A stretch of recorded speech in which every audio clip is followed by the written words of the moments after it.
Alright, let's talk about the elephant in the room. And I mean the title of this video, not me. That was so rude of you to even think that. Thanks. So I do see dead people. I see dead people. Sometimes I hear dead people. I mostly dream of dead people. And it does take up a huge part of my day. So Selena, why don't you talk about this more? Why don't you tell people? Well, first, are people gonna think I'm like a little bit bonkers? Potentially. Am I scarred by things that have happened in the past? Majorly. The truth is, I do things that are weird. I see things that are weird, along with tons of people in the population of the world. Spiritualism has always been around, but it was birthed kind of into modern day culture only a couple hundred years ago, and that is dicey. We all know the Ouija board, we know the Bloody Mary in the mirror, we know that everybody we know probably has a ghost story, and people are either very much believers or absolute skeptics. Now I'm gonna tell you the truth, I am very jealous of skeptics, because if I didn't have to live the way that I do because of the things that I see, hear, and experience, that would be great. But that is not my reality, and you know what? It's a gift I do love. It is cool. I don't want to make it all sound bad. I am nervous to talk about my gift and what I do. You guys have seen what I do through lots of videos that I've done with other creators, with Sam and Colby, when I go kind of into my transcendental meditations, when I'm with Chris, with the cards that I have developed. You have seen it all from beginning to end, and I've never really addressed what I'm doing, how I do it, and what the experience is. And again, a lot of it does kind of come down to fear, and it comes down to a lot of people that have nothing to do with comments or people who are watching videos, but other people in this industry, because I'm gonna tell you right now, the spiritual industry, I'm calling it an industry, I don't think that's what it is, but the spiritual world, people who dive into this are either the best or the freaking worst. And the egos when you start getting into this world are unbelievable, and I'm just not that kind of person. I have a really hard time dealing with people who are very egotistical and people who will just talk nonsense about ya when they don't even know ya, okay? You've probably seen some other popular creators in the media lately talking about how they have just been through unbelievable bullying. I have been really lucky to work with some really great people. Chris, my best friend, Sam and Colby. These are people who really take what they do pretty seriously, and it's been really great. But I've also run into people who I haven't worked with that have said the absolute worst things about me, or do weird things to kind of take shots at me. So like, when you think of like high school and you have like the cheerleader mean girls, those are here. Okay, mean girls and mean boys. I've had people in my DMs after doing ghost videos with other people say, hey, you want to come on a real ghost hunt? I'll show you what real ghosts are like. And then they end up in content of my friends, which is just absolutely ridiculous. And I won't drop their name, but like, what was that? If you're watching this, what was that? There are 2 squirrels outside and I want them to kiss. Don't. He licked his bum. Oh, the other one's bum. Other than fear, I have been scarred by some things that have happened. If you've noticed in the last year, 2024 there, I really didn't do very much ghost hunting stuff. And it kind of boils down to something that happened way before social media started. So before I started TikTok and all of this stuff, I had a podcast. It was called The Haunted Estate. And I started this podcast in a closet in the tiniest room in my house. And I would talk about spooky stuff. And the reason why I had transitioned to doing this podcast was because my whole life had been so smothered in paranormal stuff. Whoa, wait a second. This might not be spirit, but you need to hear about this sick game. Check it out with Other Selena. Thanks, Other Selena. Look at my farm. Heyday is a farming simulator where you get to plant crops and take care of your pets. I was never a game girl till I discovered Heyday. Heyday is a no-pressure game, a game where you get to do things at your own time, where the roosters don't attack you like they do me in real life. Heyday is a free to download game, so make sure to use my QR code right here or grab the link down below. Right now, we have an awesome offer for you. Do you guys want 16 decos to make your farm extra special? I have the harp and the guitar and a flower bed. Right now for $15.99, you are going to get 16 of those to personalize your farm. But this is only available until February 15th. So right now, for free, download the game right here by using my QR code or the link below. After you install the game, come click the link again and then hit claim and you will be able to get this offer. But make sure you download Heyday right now. You're not gonna regret it. Look, happy fed cows. Nice. So there's Selena. let's get back into it. When I was very, very little, it became very, very clear that I had a gift and something was very different with me. I won't go deep in the details, but a lot of things happened, and it was clear that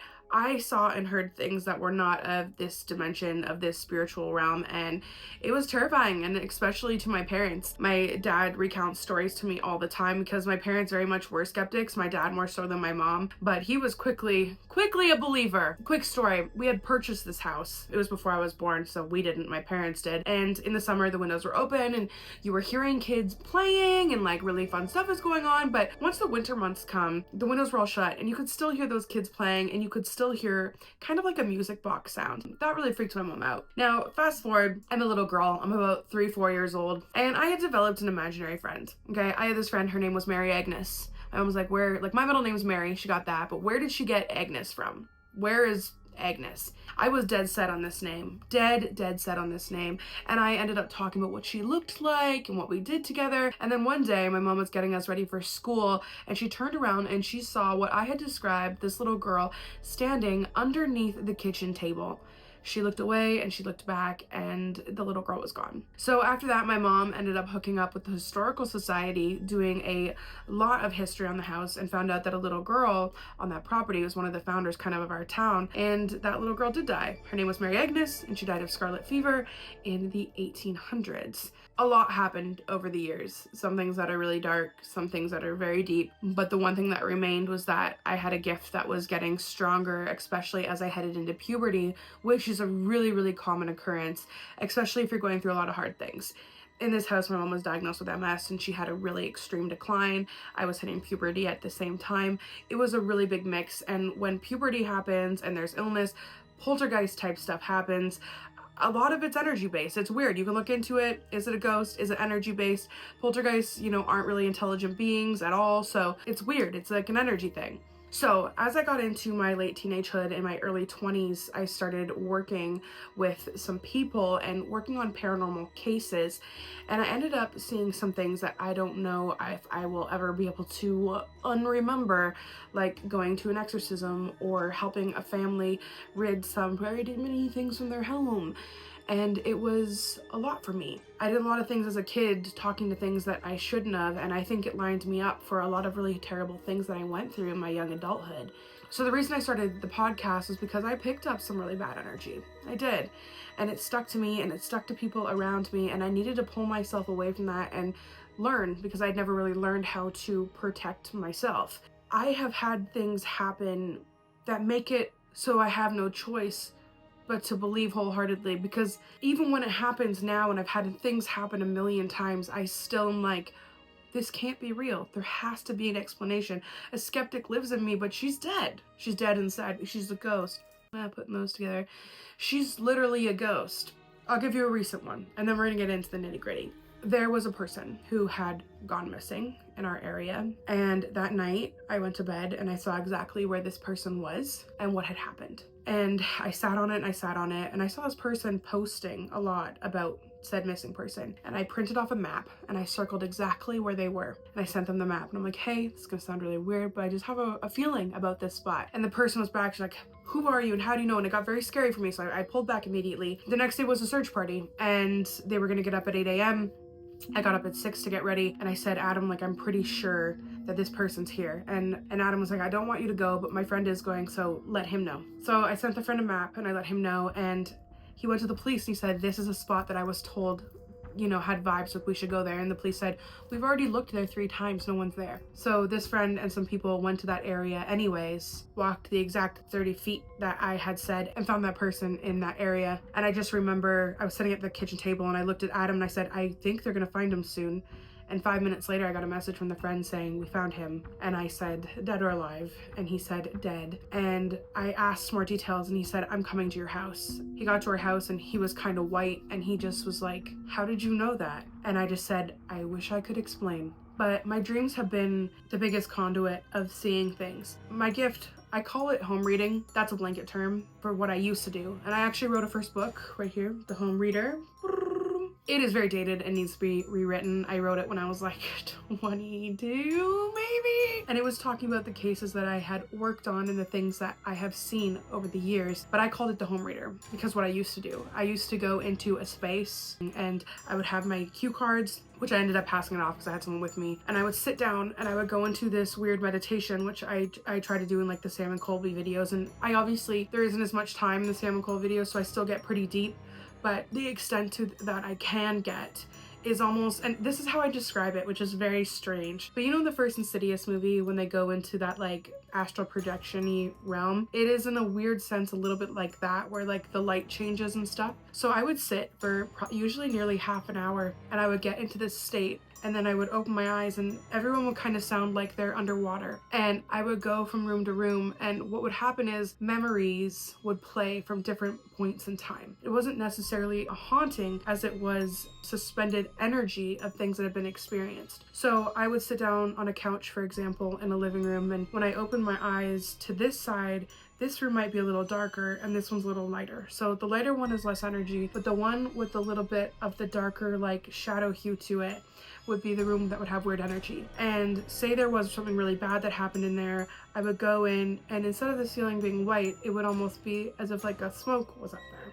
And then sometimes I could see whatever had happened in that room play out perfectly, but other times I'd be in that room and I would just hear whispers or like muted conversations of things that had happened. And I kind of put it down to what it sounds like to play with old walkie-talkies as your kid, where it's like really broken up, or it sounds really far away, or like a radio station like with a frequency that's going in and out, so you can kind of hear what's going on but you can't. I would do those meditations in each room. I would close my eyes and I would get a clearer picture, but if it was something that I wanted to do quickly, I would do the one and I'd walk around and I'd say key words and key situations that I saw and heard, and then it would be dictated down onto cue cards that were named for each room. So that's the home reading aspect. Now for me, when I'm in public, when spirit manifests in quite a different way, and it's hard, and that's why I don't really do concerts and stuff like that, but it starts with my ears ringing, and then I'll usually get vertigo and I will feel very weird. And it's such a strange thing because I have a really hard time